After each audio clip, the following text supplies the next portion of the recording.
दिल्ली के लिए बीजेपी के संकल्प पत्र का तीसरा हिस्सा जारी कर दिया गया है। गृह मंत्री अमित शाह ने संकल्प पत्र का ये तीसरा हिस्सा जारी किया। इससे पहले 2 हिस्से आ चुके हैं। यानी पार्ट 3 आज जारी किया गया और गृह मंत्री अमित शाह ने बताया भी कि ये पार्ट 3 है, अंतिम यानी पूर्ण रूप से संकल्प पत्र अब सामने आ चुका है। तो क्या बड़ी बातें हैं वो भी समझने जैसी हैं। केजरीवाल के राज में सबसे ज़्यादा करप्शन हुआ, ये गृह मंत्री अमित शाह ने इस दौरान कहा है। केजरीवाल वादों को पूरा नहीं करते हैं, ये आरोप भी लगाया है। दिल्ली के स्कूलों में बच्चों की संख्या कम हो रही है या कम हुई है। केजरीवाल से बड़ा झूठा व्यक्ति नहीं देखा, ये लगातार आरोप भारतीय जनता पार्टी की तरफ से लगाए जा रहे हैं। और आज गृह मंत्री अमित शाह ने जब संकल्प पत्र का तीसरा और अंतिम हिस्सा जारी किया तो इस बात पर भी पुरजोर तरीके से उन्होंने बार बार ये बात कही कि केजरीवाल से झूठा व्यक्ति नहीं देखा। केजरीवाल ने रोजगार देने का वादा पूरा नहीं किया। केजरीवाल लो लेवल का झूठा प्रचार कर रहे हैं। केजरीवाल ने झूठ का मकड़ जाल बनाया है। ये तमाम बातें हैं जो गृह मंत्री अमित शाह ने संकल्प पत्र का तीसरा हिस्सा जारी करते हुए कही।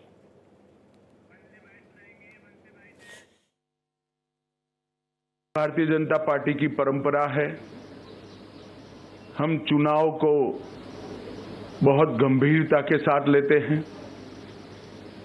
चुनाव को जनसंपर्क का माध्यम भी मानते हैं और चुनाव के माध्यम से बनने वाली सरकारों के नीति निर्धारण को निश्चित करने के लिए हम जनता के बीच में जाकर चुनाव में भारतीय जनता पार्टी से क्या अपेक्षा है इसकी पृच्छा भी करते हैं।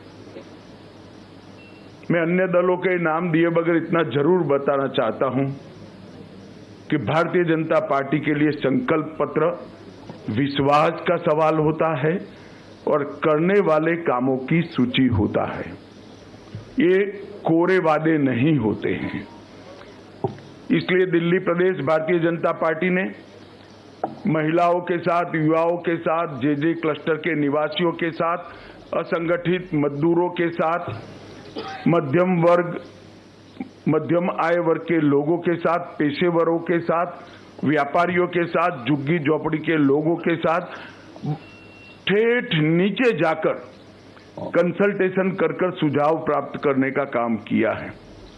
अलग अलग प्रकार के 1,08,000 लोगों ने अपना सुझाव देना मुनासिब समझा। 62 प्रकार की अलग अलग समूहों की बैठक की गई और 12,000 से ज्यादा 41 LED वान के माध्यम से ग्रुप मीटिंगों में हमने सुझाव मांगे और ये सुझाव दिल्ली का बजट और दिल्ली की रिक्वायरमेंट, ये तीनों को ध्यान में रखकर ये हमारा संपूर्ण संकल्प पत्र बना है। हमने जनता के वादे पूरे न करने वाली सरकारें भी देखी हैं, जनता के वादे पूरे कर विश्वास अर्जित कर चुन के आने वाली भी सरकारें देखी हैं और असमर्थता घोषित करती हुई भी सरकारें देखी हैं। मगर एक ऐसी सरकार श्री केजरीवाल दिल्ली में चला रहे हैं जो वादे करते हैं, पूरे नहीं करते हैं और फिर से झूठ के एक बहुत बड़े पुलिंदे के साथ, भोले से चेहरे के साथ जनता के सामने उपस्थित होते हैं। मेरे राजनीतिक जीवन में मैंने इस प्रकार से सफाई से झूठ बोलने वाला व्यक्ति मेरे जीवन में नहीं देखा है। और ये बोलने में, कठोर शब्द बोलने में मुझे कोई झिझक नहीं है क्योंकि मैं कन्विंस हूं। मैं इससे कन्विंस हूं, इसलिए मैं कह रहा हूं। ढेर सारे ऐसे वादे इन्होंने किए कि जिनको पूरा करने के लिए इनके पास ना तो समय है, ना इच्छा है, ना संकल्प है। मैं सबसे पहले श्री केजरीवाल को ये याद कराने आया हूं कि इन्होंने कहा था कि मेरी सरकार का कोई मंत्री सरकारी बंगलो नहीं लेंगे और उन्होंने बंगलो लिया। 10 साल से रह रहे हैं।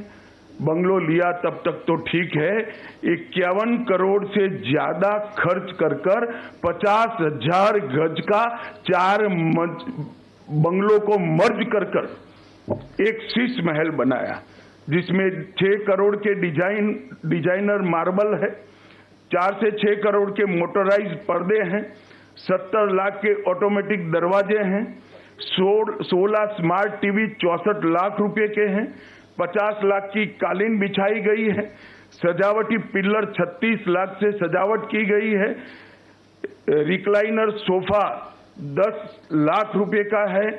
और ये घर के अंदर रहकर भी आज तक दिल्ली की जनता को इसका जवाब नहीं दे रहे हैं। मैं पूछने आया हूं, अन्ना के आंदोलन से आपने आपकी राजनीतिक पार्टी का जन्म लिया, सादगी का वादा किया था, कहा था ना गाड़ी लेंगे ना बंगला लेंगे, और एक करोड़ों रुपयों का घर बनाकर केजरीवाल जी आप रह रहे हो। इसका दिल्ली की जनता आपसे जवाब मांग रही है। उन्होंने कहा था कि रिहायशी क्षेत्रों से हम शराब की दुकान बंद कर देंगे। केजरीवाल जी, आप रिहायशी क्षेत्र छोड़िए, आपने स्कूलों को नहीं बख्शा, मंदिरों को नहीं बख्शा, गुरुद्वारों को नहीं बख्शा, इसके करीब में दुकान बनाने का लाइसेंस दे दिया, ठेके दे दिए, और हजारों करोड़ रुपए का घपला घोटाला भ्रष्टाचार शराब के अंदर करा है। और इस शराब का घोटाला दिल्ली के शिक्षा मंत्री ने किया है। देश भर में कई घोटाले हुए, मगर मैंने किसी शिक्षा मंत्री को शराब का घोटाला करते हुए नहीं देखा। और जब वो जेल में गए तब मॉरल ग्राउंड पर इस्तीफा देने की जगह गर्व से एज अ मुख्यमंत्री अंदर जेल में भी रहे। तो आप क्लियरली समझ सकते हैं कि भारतीय जनता पार्टी के जो बड़े मुद्दे हैं वो किस तरह से आम आदमी पार्टी पर हमलावर हैं। और दूसरी बड़ी बात यह है कि जो वादे किए गए या जिस तरह की इमेज अपनी तरफ से दिखाई गई आम आदमी पार्टी की तरफ से, उसको तोड़ने का प्रयास भारतीय जनता पार्टी के तमाम बड़े नेताओं की रैलियों के दौरान, भाषणों के दौरान किया जा रहा है। और संकल्प पत्र आज जारी किया जा रहा था तो निश्चित तौर पर यह मुद्दा सबसे पहले उठना था। बीजेपी ने इससे पहले भी अपने 2 और संकल्प पत्र जारी किए हैं। कुल मिलाकर 3 संकल्प पत्र अब आ चुके हैं। तो कब कब उन्होंने अपने संकल्प पत्र जारी किए हैं वो आपके सामने टेलीविजन स्क्रीन पर है। संकल्प पत्र पार्ट 1 और 17 जनवरी को आया था, संकल्प पत्र पार्ट 2 21 जनवरी को आया, और संकल्प पत्र पार्ट 3 25 जनवरी को, यानी आज इसको गृह मंत्री अमित शाह ने जारी किया है। इससे पहले अनुराग ठाकुर संकल्प पत्र को जारी कर चुके थे, इसका भी जिक्र उन्होंने किया। हमारे editor national affairs Krishna Mohan Sharma इस वक्त मेरे साथ जुड़े हुए हैं। केएम, गृह मंत्री अमित शाह का ये जो भाषण था ये जबरदस्त तरीके से ऐसा लग रहा था कि आम आदमी पार्टी को घेरते हुए दिखाई दे रहे हैं, बीजेपी की स्ट्रैटेजी और लाइन को भी दिखा रहे हैं। पार्ट्स में संकल्प पत्र का आना ये भी अपने आप में एक रणनीति दिखाई पड़ती है। क्या विचार था और फाइनली आज क्या वो विचार पूर्ण दिखाई दिया पार्ट 3 जब आ गया?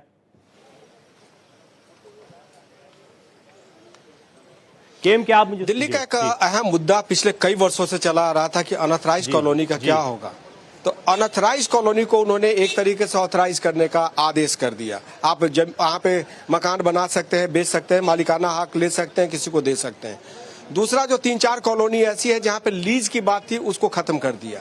और साथ साथ उन्होंने कहा कि दिल्ली को 3 साल के अंदर हम यमुना साफ करेंगे और वहां पे यमुना फ्रंट, रिवर फ्रंट बनाएंगे।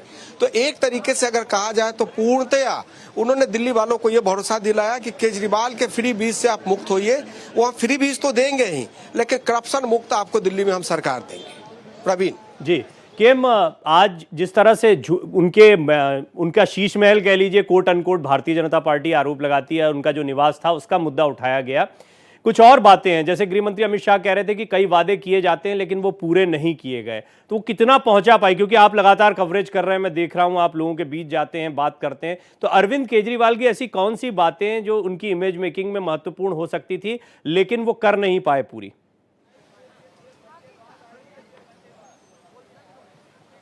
देखिए, चाहे यमुना साफ करने की बात हो, करप्शन फ्री सरकार देने की बात हो, शीश महल बनाने की बात हो, चाहे वो दवाई घोटाला की बात हो, अगर बात मोहल्ला क्लिनिक घोटाले की हो, बस घोटाले की बात हो, शराब घोटाले की बात हो, तो जो सरकार वादा करके आई थी कि हम भ्रष्टाचार मुक्त सरकार देंगे, वो तो सारे भ्रष्टाचार में लिप्त हो गए।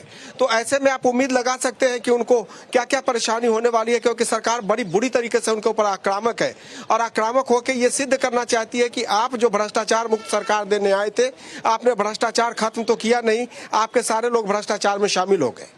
पार्ट 3 जो है के मुझे लगता है आप कुछ मेहमानों का इंतजार भी वहां पर कर रहे हैं, जैसे ही कोई आता है तो आप जरूर बात करिएगा। मैं ये जानना चाहूंगा कि पार्ट 3 के कुछ ऐसे की पॉइंट्स हैं जो आपको लगता है कि यहाँ पर बता जी जी जी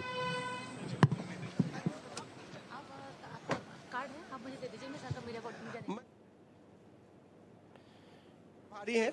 जयंत पांडा जी वो निकल गए, बोलने से वो बच गए, लेकिन जो सवाल ये है कि अमित शाह ने बिल्कुल ये क्लियर कर दिया कि अगर आप करप्शन करेंगे तो करप्शन यहाँ पर स्वीकार्य नहीं है। और करप्शन के साथ साथ उन्होंने विकास की बात की, विकास के साथ साथ उन्होंने इस बात की बात की कि आप हमारी सरकार पर भरोसा करके देखिए, जो कल्याणकारी योजना है वो लागू रहेगी और दूसरी जो हम शुरू करेंगे उसमें दिल्ली वालों का भला होगा। जी बहुत बहुत धन्यवाद केएम, आप नजर बनाए रखें, हम लगातार आपसे अपडेट लेते रहेंगे।